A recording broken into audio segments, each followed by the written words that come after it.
And I have two questions, if it's okay.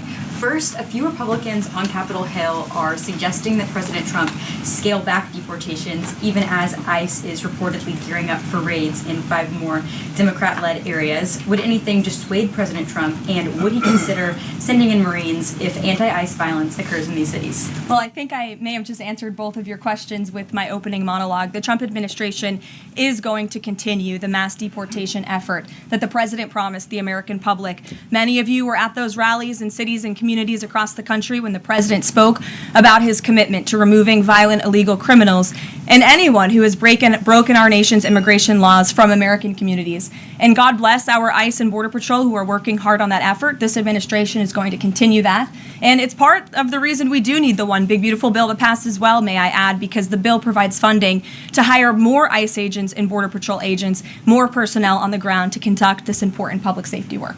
Thank you. And on another today. Good to see you, Caroline. Thank you. You mentioned foreign flags being flown during these protests. There are protest activities being organized for this weekend.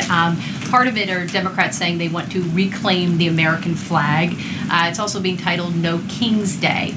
Does the president see himself as a king, and does the White House expect to see American flags being flown during these protests this weekend? The president views himself as the president of the United States of America. This is a constitutional republic, and we want to see all of our citizens be proud of the country in which they are given the privilege and the blessing to live. And I think that those images of foreign flags being waved with by illegal criminals and by violent rioters in the face of cars blowing up and of flames in the city. I have photos of that here to show you. With this violence and destruction that occurred is an image that Governor Gavin Newscum owns. This is his city, and President Trump saw these images, and he said that is not going to be accepted or tolerated, and hence why he deployed the National Guard and United States Marines who have helped to quell that violence. If I can ask another. Sure. If the president does end up deploying any National Guard members, perhaps Marines, to blue states, would he be in contact with the governors prior to this? Would it be necessary? Well, President Trump was in contact with Governor Gavin Newscum despite some of the claims he's made in the last couple of days. The president called the governor on Friday evening and told him to let law enforcement in California do their jobs. And the Los Angeles Police Department, by the way, are fantastic people. They are trying to do the work that they've so bravely signed up to do to enforce the law, but they have been kneecapped by incompetent Democrat policies and Democrat politicians who do not allow their local law enforcement to correspond and coordinate with federal immigration authorities. And so the president gave Gavin Newscum a warning and said, get it together. 24 hours later, we saw more images like this. We heard about Border Patrol agents who were being the target of rocks. These illegal criminals were throwing rocks at our Border Patrol and ICE agents, and so the president made the decision to federalize California's National Guard. Steph. The president said yesterday that paid insurrectionists were behind or involved in the protests in Los Angeles.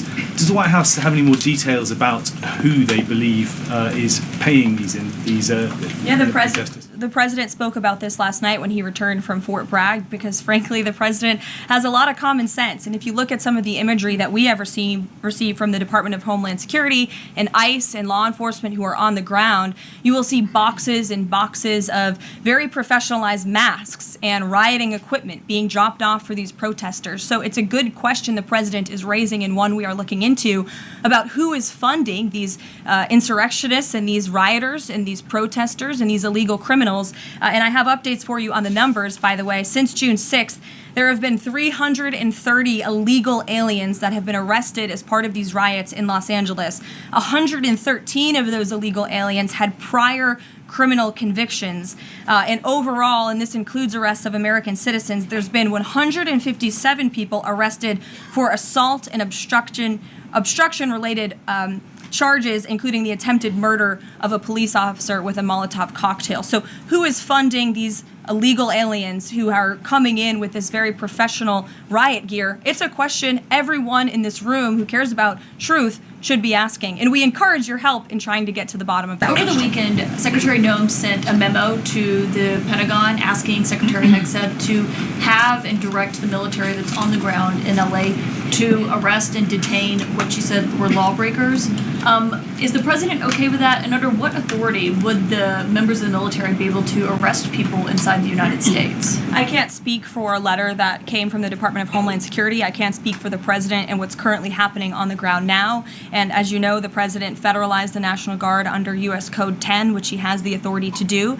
And our United States Marines and the National Guardsmen and women who are on the ground right now are helping to create a peaceful environment for ICE and Border Patrol, who were being, again, hailed with rocks, who were being violently and viciously attacked. They needed reinforcements, and so our United States Marines who are on the ground are providing those reinforcements to ensure the environment is peaceful so that these raids and deportations can continue. But he realizes they can't actually arrest people unless he invokes the Insurrection Act, which, I mean, seemingly was not something that was in Secretary Noem's memo, a clear distinction she did not make there. Again, you're trying to conflate a letter that was sent to the Department of Homeland Security to the president's legal authority. The president understands the legal authority that he invoked, and that's the current situation right now. When it comes to federalizing, the president is using for when he's deciding to do that, and in which states? The president was asked and answered this yesterday. He wants to see an end to the chaos and the violence. He doesn't want to see law enforcement officers being attacked. He wants to see peace. He wants law-abiding Californians to be able to bring their kids to school, to be able to go to work without seeing this violence in the streets. That's what the president's hoping for, and that's why he's taken this action.